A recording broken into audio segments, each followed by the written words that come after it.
Okay, so now we've got our switch completed. I think we've got everything we need.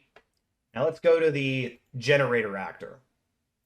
And this one, there's definitely a good amount to this.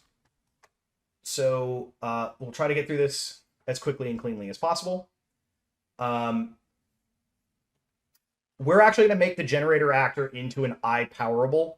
It's going to implement the iPowerable interface the way that the powerables do, because the generator actually meets all the same criteria of like whether you want to try to power it, and then you also want to check if it has power. So it makes sense just to make things more uniform, because potentially we could have a situation where you powered a generator by using like another generator. Like maybe there's like a system-wide generator that then has another generator that's connected to it, and you actually use this to create switches. So this is just kind of a good idea to actually make this a powerable interface. So under our U class, again, just we're going to make this blueprintable, comma, blueprint type.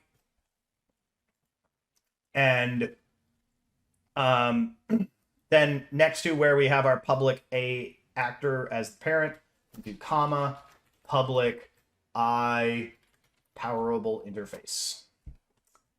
And then right below our constructor, I want to add in our overrides for our interface functions. Virtual bool get has power, enter. Virtual bool try to power, start typing that, see it's at the top, hit enter, and there we go. Then we go down here, we see that we've got begin play, which is protected, and we don't need tick, so we're going to remove that. And then we're going to add in a few additional functions. We're going to add 4 functions. It's going to be void generator on parentheses, void generator off parentheses, semicolon, void power objects, and this one we're going to pass in an argument that was going to be const bool generator on semicolon, and then we're going to add in the function that is going to be listening to the switch and receiving its value, which is the void switch pressed parentheses const bool switch on. And we actually, just for clarity, we can make this B generator on and B switch on semicolon. I don't think I did that on all of our stuff, but we ideally do want to do that. Okay, so now then we go down here and we're going to make we need a default root, a default scene root. We're going to need to then make a child switch component, a child generator mesh, so that will actually show the visuals of the generator. Then we need to have an array of the powerables that the generator is going to affect. And then we want the property B can turn on. So like, is the generator even able to turn on, which we'll utilize more later. And then just the property B is generator on.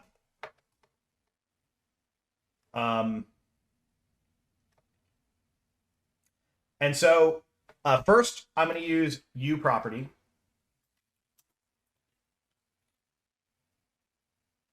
Blueprint read only, comma, and then I'm going to make category equals quotations generator. And then we're going to do a T object pointer U scene component default scene root semicolon. And then I'm going to copy this one twice. And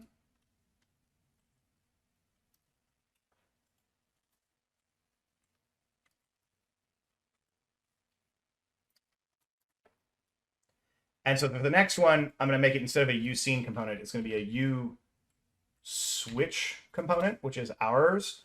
And then when I hit enter to try to select that, it's going to ask me if I want to add the include. I'm going to say yes. And then I want to change the name of this to switch component, which actually is the suggestion that it gives there. And then the last one, I'm going to make this a uStatic mesh component. And that's going to be generator mesh. Then I need to make the array of the powerables. And in just for the purpose of this, I think this should be okay. But just because I want the switch component and the generator mesh to be visible in the defaults, I'm going to just add in for the uProperty visible defaults only, comma, copy that and paste it into the other one. I'm not sure if that's required, but then for the powerables, we need a slightly different setup here. So I'm going to actually select the uProperty specifier here, Control C, Control V, but instead of visible default, I'm going to use edit instance only. And that's because this needs to be filled in with actors, which are in the scene. So you should only be able to fill in those actors in the scene, not in the project where you can't reference other actors. And so in order to make an array of the powerables, we want to use the powerable base class, and we want to make a T array, which is the correct type of array for working with things in Unreal. And then I'm going to say that's an A powerable actor base. I also want to add the include for that. And we also need to make sure that it's an instance. So I need to do the asterisk afterward so that the T array is going to use an instance of an A powerable actor base. And then we're just going to call that powerables, semicolon. And we're almost at the home stretch here.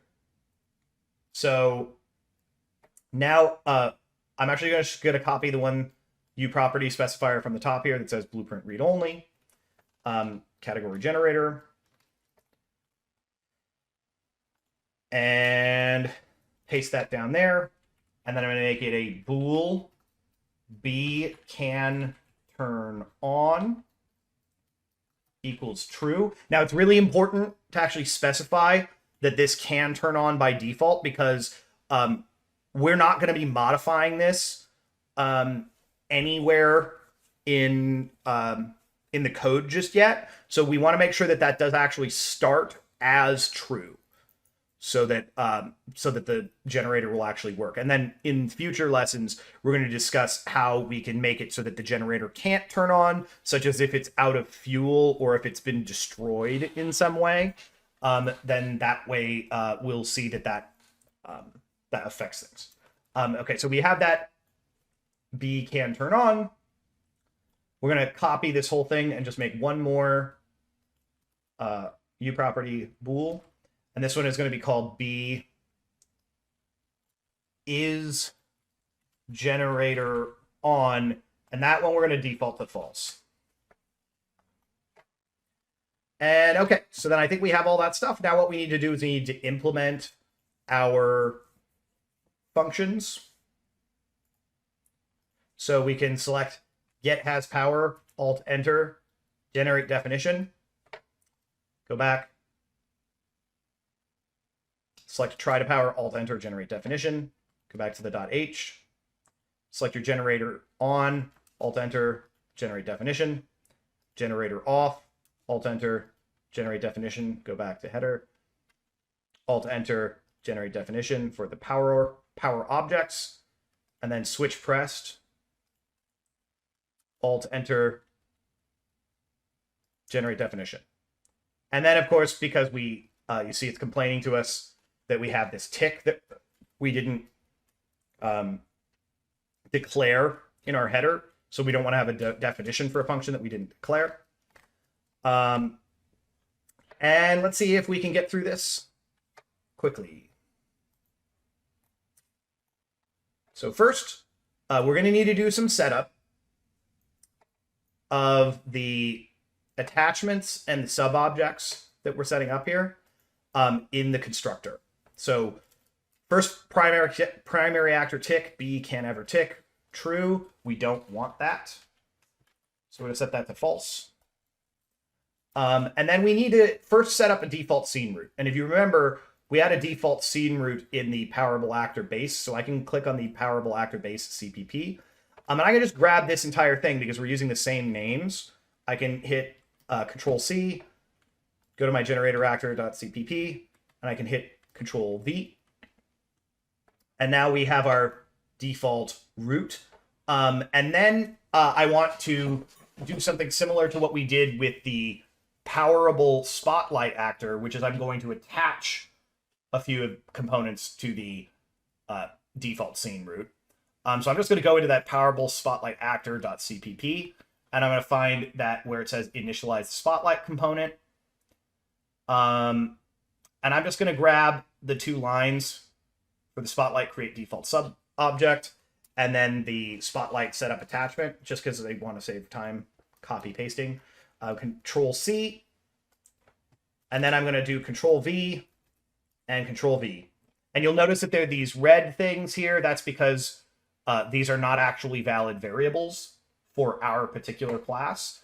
That makes it easier for us to know that we need to change this. So first of all, I want the generator mesh. This is going to be generator mesh. So hit enter. Then I'm going to double click to select that. Control C, go to the spotlight, Control V. And then instead of using U spotlight component, I'm going to use U static mesh component. And I'm going to call this name generator mesh. And then so now we have the generator mesh is going to be attached to the default scene root. And then we have our switch component, so we need to do the same thing. So switch component, double click on that, Control C, select the spotlight there, Control V. Then this needs to be U switch component. And then the name, I'm going to call this generator power switch. And that'll just specify. Then there's only one other thing that we need to do here, and I'm going to make a quick comment here just so it's clear. So // this is going to be where we bind the delegate, or the delegate for the switch component to the switch pressed function in the generator. And so that's where we're going to say switch component arrow on switch flipped delegate dot, and then this time instead of add dynamic, because we didn't actually use a dynamic delegate, we used a more optimized single cast delegate.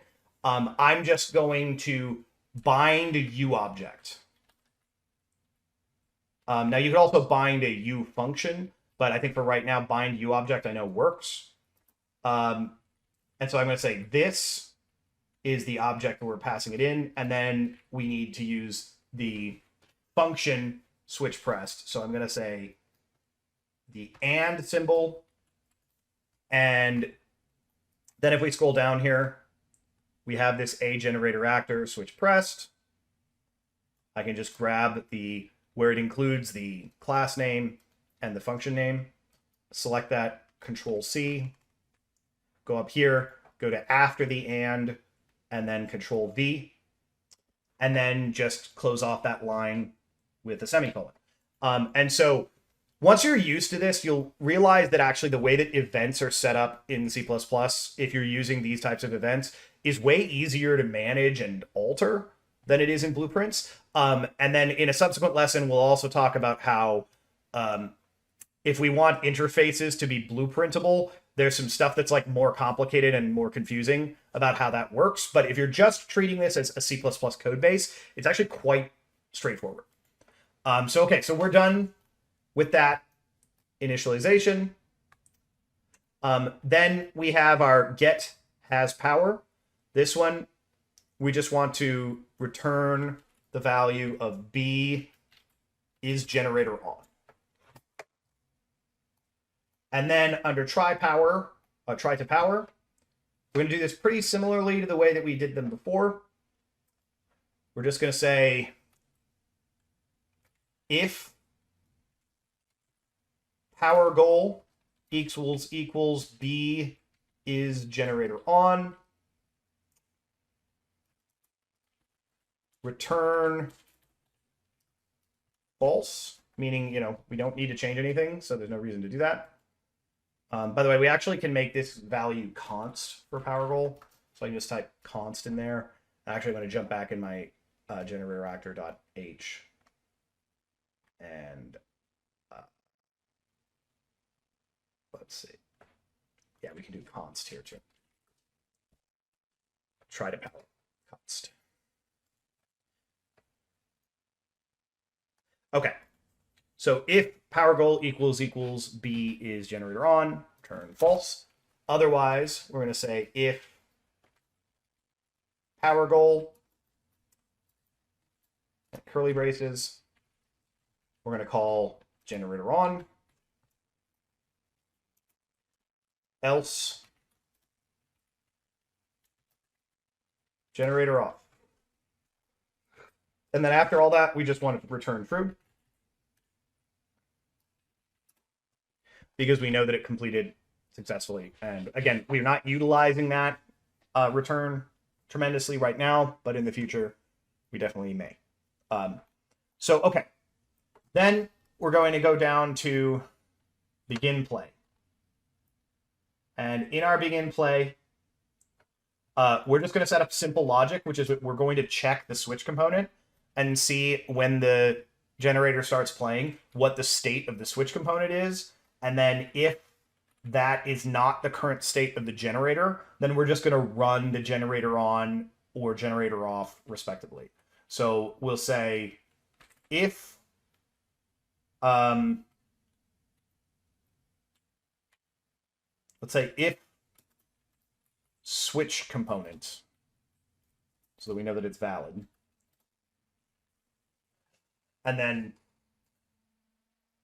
we'll say if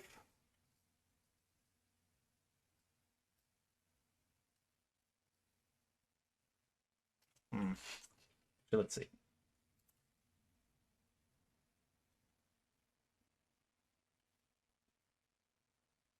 Let's say if switch component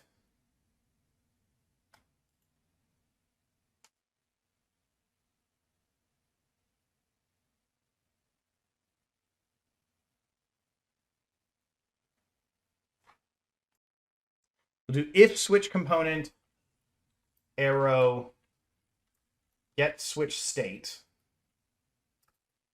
and not B is generator on. Then we're going to do generator on because we need to turn on the generator. Otherwise, we're just going to explicitly do the generator off. And that just makes sure that if there's the specific condition where you want it to run generator off, then you run it. Otherwise, most of the rest of the time, we're going to just do generator off. Okay, now we've got 4 functions, and then we should be ready to go. It's pretty exciting. Okay, so if generator on, we're going to do power objects. So this is going to send the messages to all the powerable objects they need to get powered on. So powered objects, and we want that to be true. semicolon to close out the line, and then B is generator on equals true. And then in generator off, we're just going to do the same thing. So let's select all that, Control C, Control V, except as is tradition, instead of true, it's going to be false. And instead of true, it's going to be false. So that's done. And then under power objects, in our blueprint version, we did this as a for each loop. For each loops are actually pretty easy to create in C++ through a for loop. So basically what you do is you do for parentheses, and then we're going to do an A powerable actor base, and it's going to be an instance, so we need the asterisks. And then the powerable, that's going to be the name that we use for this A powerable actor base. And then we're going to use colon powerables. So that's basically saying for each powerable colon in powerables. So if you're familiar with for each syntax and something like Unity, that you would say for each this thing in this thing, and instead of saying the word in, we just do a colon here in C++. And so then we make our curly braces, and then we're going to say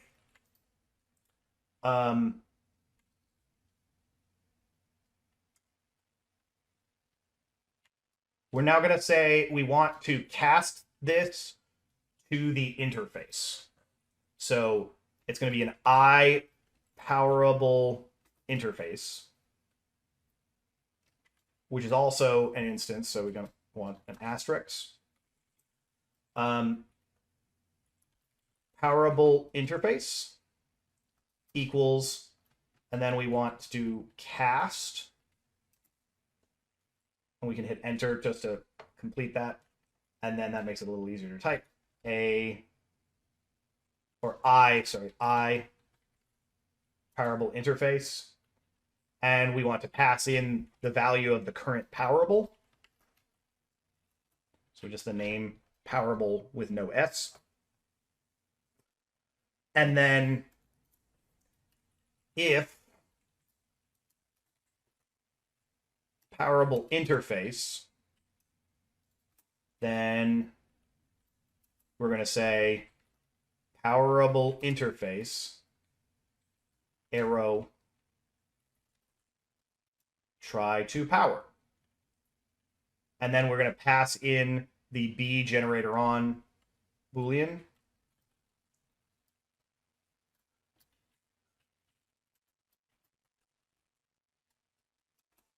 From this function's argument. And then we can hit semicolon to close that out. And then you'll notice that there's this squiggly here which says variable powerable interface can be moved to if statement. We can do that.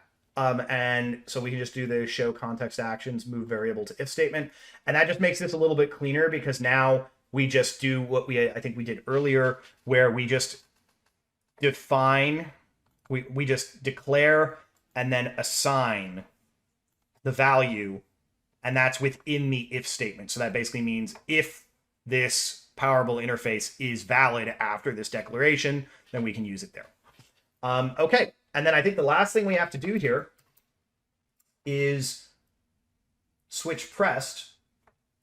And this is going to be like super straightforward. We're going to just say if B switch on,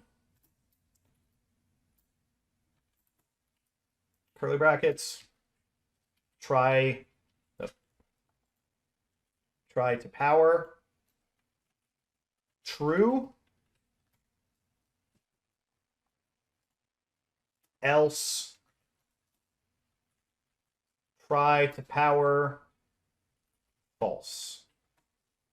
And that's it, because this switch pressed is going to be bound to the delegate of the switch component.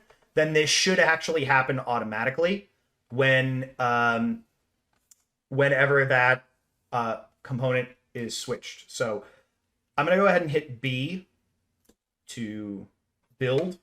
Control B to build. And then assuming that works, we're going to go ahead. All right, it worked. So we're going to hit play again.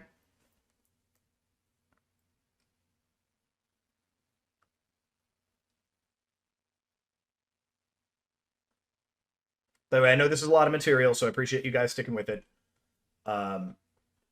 Hopefully this gives you a good idea of how to set this stuff up. Okay, so now I have my new project, and I'm actually, I stripped out most of these components, these blueprints, but let's go ahead and actually get rid of all of them. I want to get rid of the interfaces and the component that we created in Blueprint, so I'm going to delete those.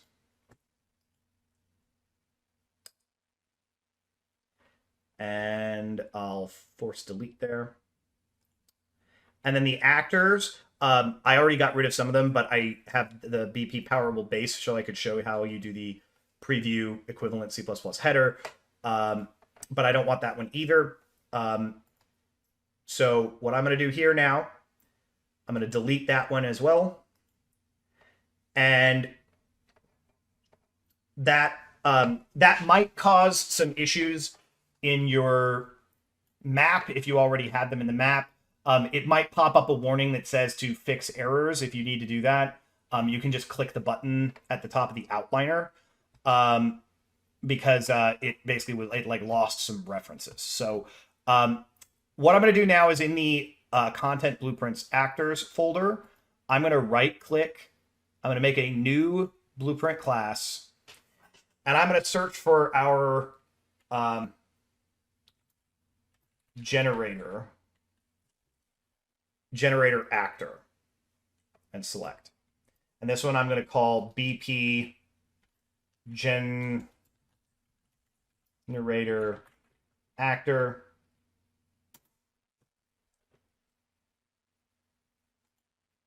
And then I'm going to make a new blueprint class, and I'm going to call this, I want to make the Powerable Spotlight actor.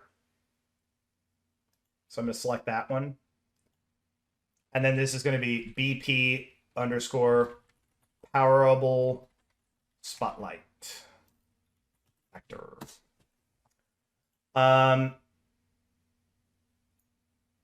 Okay, so I'm going to go ahead and hit save real quick. Save all. And so the first thing that I'm going to do, I'm going to open up my Powerable Spotlight. And I'm going to see, okay, we've got this spotlight here. It's got that spotlight component. If I click on the top here, we can see if we scroll down, there's the Powerable Spotlight actor light on intensity value. That's set to 5,000, which is good. So that's what we need. And then I'm going to just go to the spotlight component itself. And just for the use case of this one, I'm actually just going to rotate the spotlight down by 90 degrees.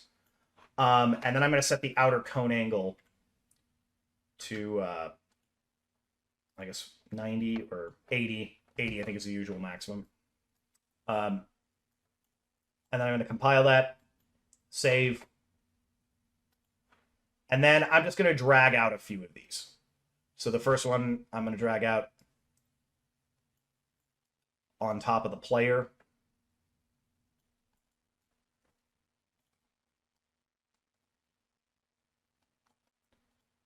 And then I'm going to drag out another one onto each side, which I'm going to turn on snaps because I'd like to do that a little more easily. So we'll have that one there, that one there, that one there. And then I can drag out some copies, Alt, drag, and then Alt drag again. And I'll just grab the last one here. And then Alt to drag that one again. And that works. Then if I just go ahead and save all and then hit play, then we'll see that because those are powerable, they automatically turn off while we're playing. So now we need to add in the generator. So first let's configure our generator. So we're going to go to the BP generator actor. And we need to set up a few things. Like we have the generator mesh. I know that we used a cube for both the generator mesh and the switch component. So I'm just going to go there. I'm going to find the cube somewhere. I think that's the right cube to use. I think there's a couple of cubes, so it could be one or the other. But then what I can do here is first, my generator mesh, I'm going to make it bigger in the X. So I'm going to make it 2 in X. And then I'm going to make it 2 in Z. And then I'm just going to move it up so that it's kind of sitting on the floor. And then I want to add like a material for this.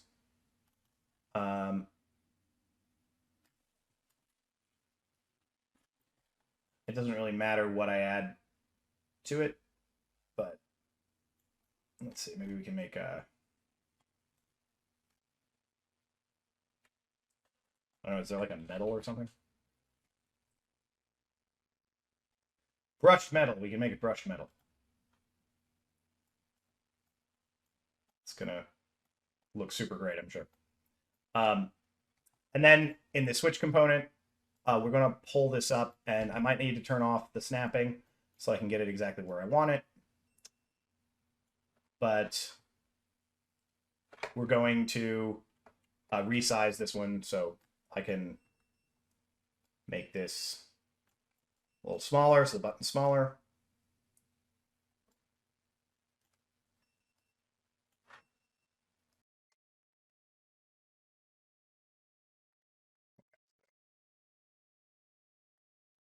Okay, so we've got the button there. Let's just check and see what happened with the... Okay, so it did turn on generate overlap events, but it did not set the collision preset. So we want that to be overlap only pawn. And so that code actually was just wrong. So I'm going to need to figure out why that didn't work, but we can address that in a subsequent case. But okay, so then now what I need to do is I need to like assign the materials that we made for the generator button. And so we have this generator light off.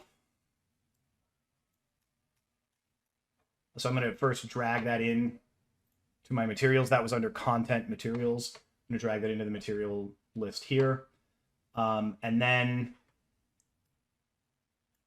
I also want to find where we have the switch properties. So there's the on button material, drag that in there. The off button material, drag that one in there.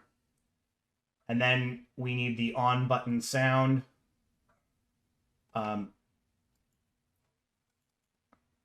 so we can, that one works fine, on button Q. And then,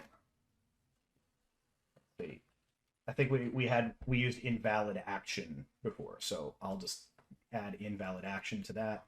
And then this one is just, if we find that one, yeah, it just sounds like that. Okay. Okay, so then we've got all that stuff plugged in. Compile, save.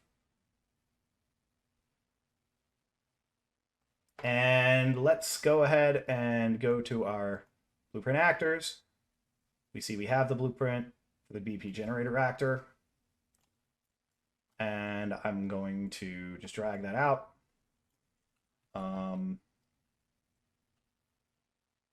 Rotate it into place. And then under our generator here, we have in the instance, we have the powerables, which is like rendering here up at the top, which is great. And so we know we have we have 9 powerable lights. So I'm just going to lock the details panel by pressing the lock button up at the top right. And then I'm going to add 1, 2, 3, 4, 5, 6, 7, 8, 9. And I'm just going to drag each of these in to the list here.